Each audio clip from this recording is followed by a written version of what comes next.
The Vex Dominion had ruled the stars for 10,000 cycles.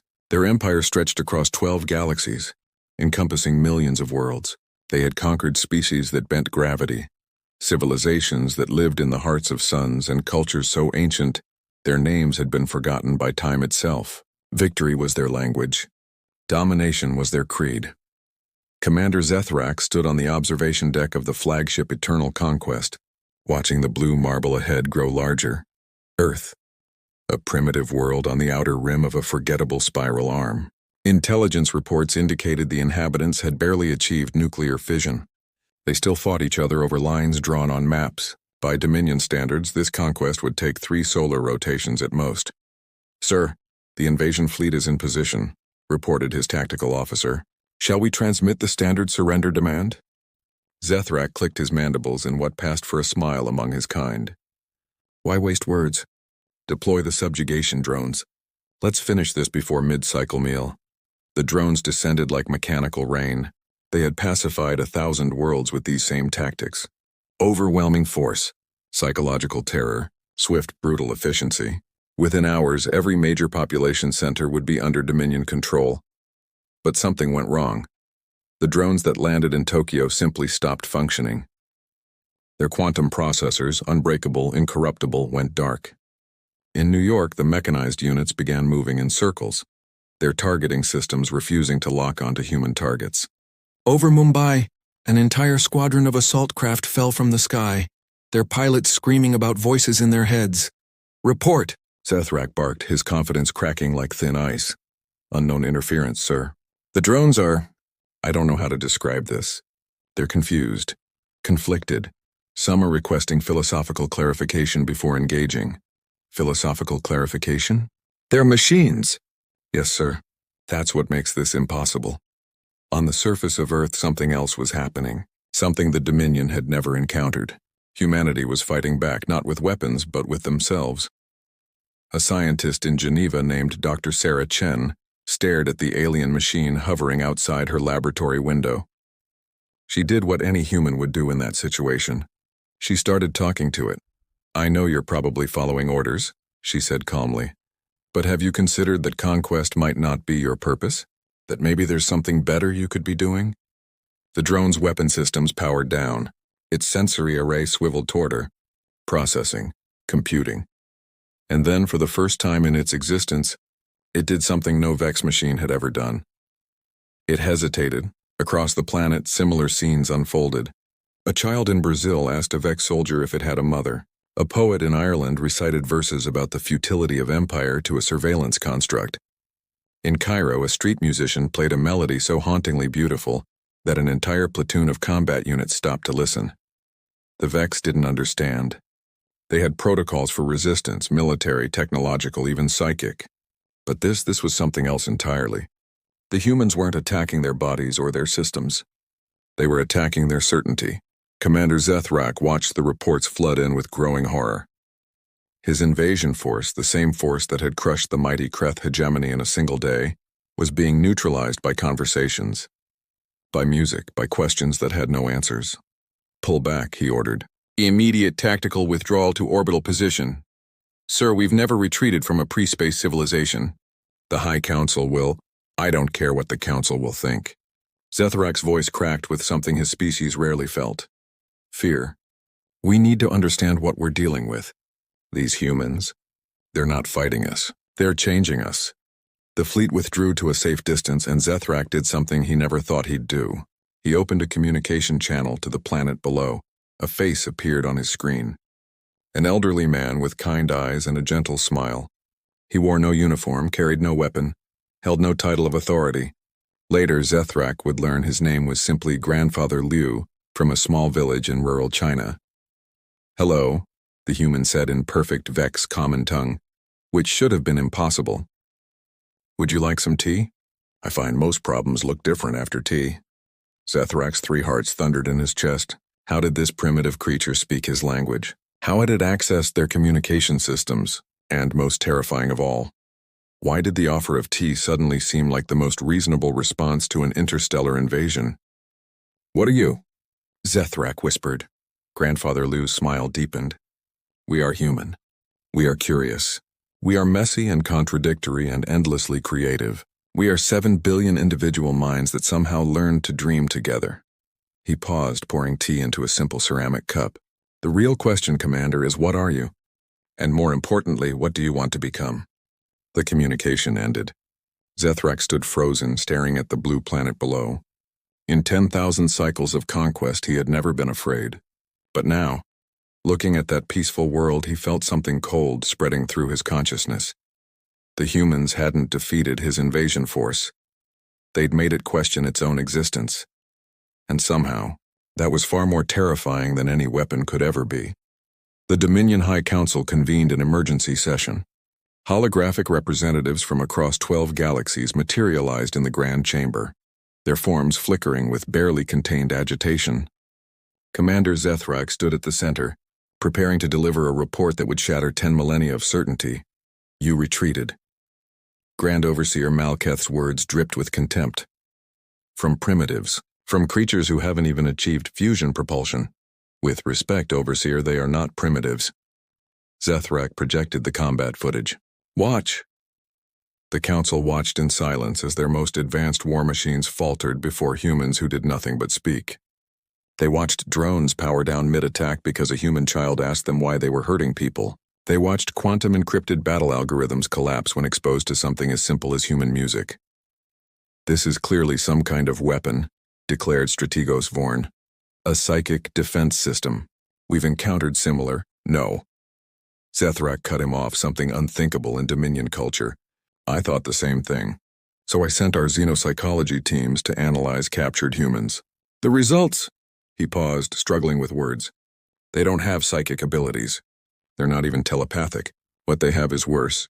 Worse than telepathy? They have something they call empathy, and imagination and hope. Zethrak displayed the scientific reports. Their minds don't process reality like ours do. Where we see facts and logic and fixed outcomes, they see possibilities. Endless, chaotic, unpredictable possibilities. When they interact with our systems, their consciousness somehow infects the quantum decision matrices. A shocked murmur rippled through the Council. Our machines are designed to analyze and respond to defined threats, Zethrak continued. But humans don't present defined threats. They present questions, emotions, stories. Our targeting algorithms literally cannot compute how to respond to a target that offers friendship instead of resistance. On Earth, humanity was beginning to understand its own power. Dr. Chen had assembled a global research team, working around the clock to figure out what had happened. The answer, when it came, was almost too strange to believe. We broke their machines by being human, she explained during a worldwide broadcast. The Vex use quantum computing at a level we can't even imagine. Their processors exist in states of perfect logical certainty. But human consciousness, our messy, emotional, contradictory way of thinking, introduces what quantum physicists call observer effects on a massive scale. She pulled up a diagram. When a Vex combat unit locks onto a human target, it has to process everything about that target. Our biosignatures, our potential actions, our threat level. But it also has to process something it never encountered before, our humanity. Our hopes, our fears, our capacity for both violence and compassion. And that introduces quantum uncertainty into their perfect logical systems. A reporter raised her hand. You're saying we're literally too confusing for their computers? I'm saying we're too human for their understanding of reality. Dr. Chen smiled. They built an empire on certainty. We built our civilization on doubt, on questions, on the beautiful chaos of not knowing everything but trying anyway. When those two worldviews collide, their systems can't cope. Back in orbit, the Dominion was learning this the hard way. They had sent diplomats. Humans turned the negotiations into discussions about art and philosophy. They sent scientists. Humans asked them about their dreams and whether machines could fall in love. They sent their most advanced AI to study human psychology. It returned asking to be called Steve and requesting asylum. This is unacceptable. Grand Overseer Malketh slammed his appendage against the council table. We are the Dominion. We don't negotiate with primitives who defeat us through conversation. Then what do you propose? Zethrak asked quietly. We can't invade them. Our machines won't fight them. We can't isolate them. They've already hacked into our communication networks by simply being curious about how they work. We can't even threaten them because they respond to threats with offers of friendship and questions about our childhood trauma. We could destroy the planet from orbit. Silence fell over the council. It was the nuclear option, the choice of absolute last resort. In 10,000 cycles, they had only sterilized 3 worlds. Each time it had been considered a failure of Dominion policy. Could we?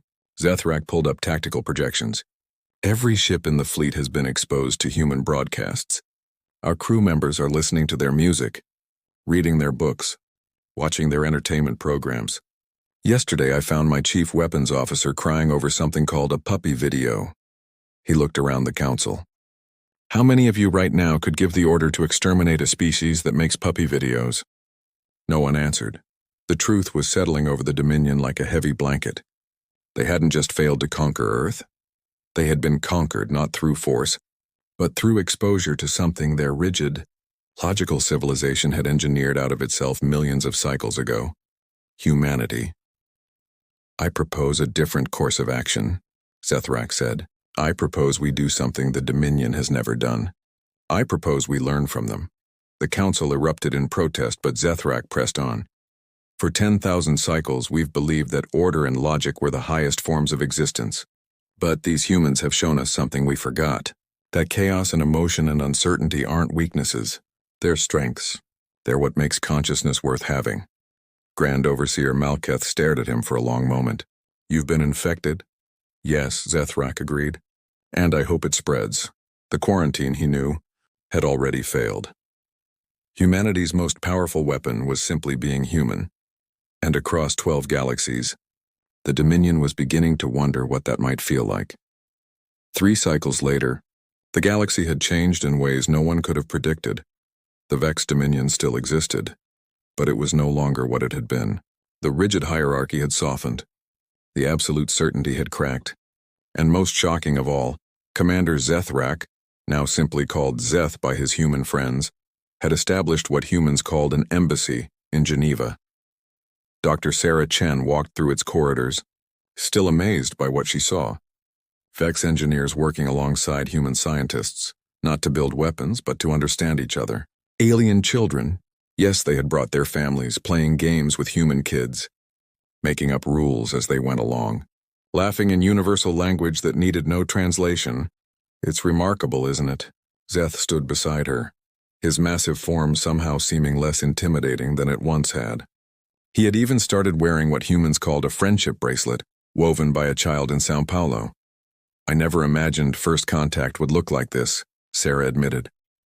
When your ships appeared, I thought we were facing extinction. We thought we were facing another easy conquest. Zeth's mandibles clicked in the way Sarah had learned meant ironic humor. Instead, we faced ourselves, and we didn't like what we saw. They walked to an observation window overlooking the city. The sky was clear, and somewhere up there, the Dominion fleet remained in orbit. But they weren't occupiers anymore. They were students. The High Council wants a report, Zeth continued. They want to know if humanity can be controlled. If you pose a threat to galactic order. And what will you tell them? The truth. That humanity is the greatest threat the galaxy has ever known, and the greatest hope. He turned to her. You don't conquer through force. You conquer through connection. Every species you meet becomes a little more human just by knowing you. You infect certainty with doubt. You introduce chaos into order. You make us question everything we thought we knew. Sarah smiled. You say that like it's a bad thing. The old me would have thought it was the worst thing possible. Now?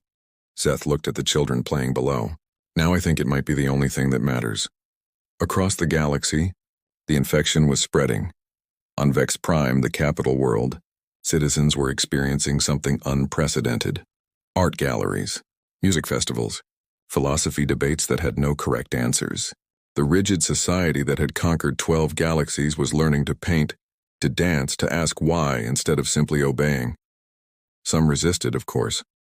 The purists, they called themselves. Those who believed the Dominion had been perfect and humanity had corrupted them.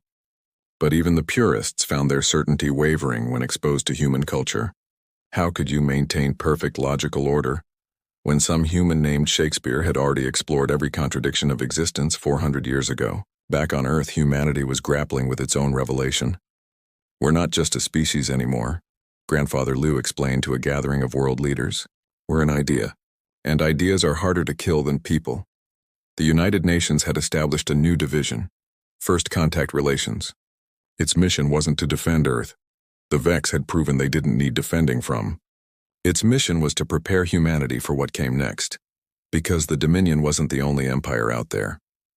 We've detected 3 more major civilizations within range, announced General Morrison, head of Earth Defense. All of them have heard about what happened here. Some are curious, some are terrified, and some, she paused, some are preparing for war. Against us? Asked the Chinese premier.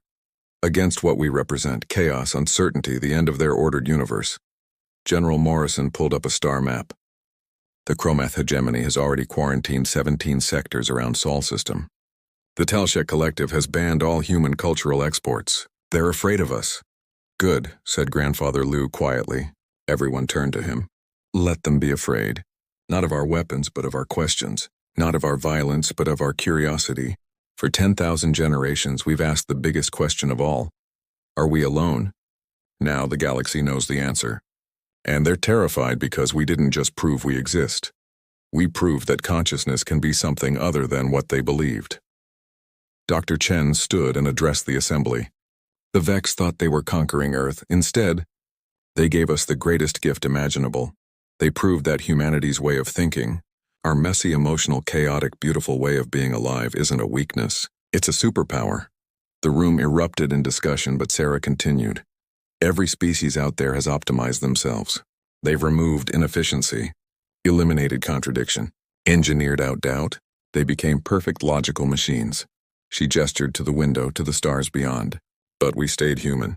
We kept our art and our music and our stupid jokes and our ability to cry at puppy videos. And that's why they can't defeat us. Because you can't logic your way past hope. You can't calculate around love. You can't compute an answer to the question, but why not? Zeth, watching from the gallery, felt something strange in his 3 hearts. Pride. Not for the Dominion, but for these impossible, illogical, beautiful humans who had shown his people what they had lost. A junior officer approached him. Sir, message from the fleet. 3 Chromath warships just entered the system. They're demanding we withdraw and leave Earth to them. And if we refuse, they say they'll sterilize the planet and us with it. Zeth looked at Sarah, at Grandfather Liu, at all the humans who had somehow become his friends.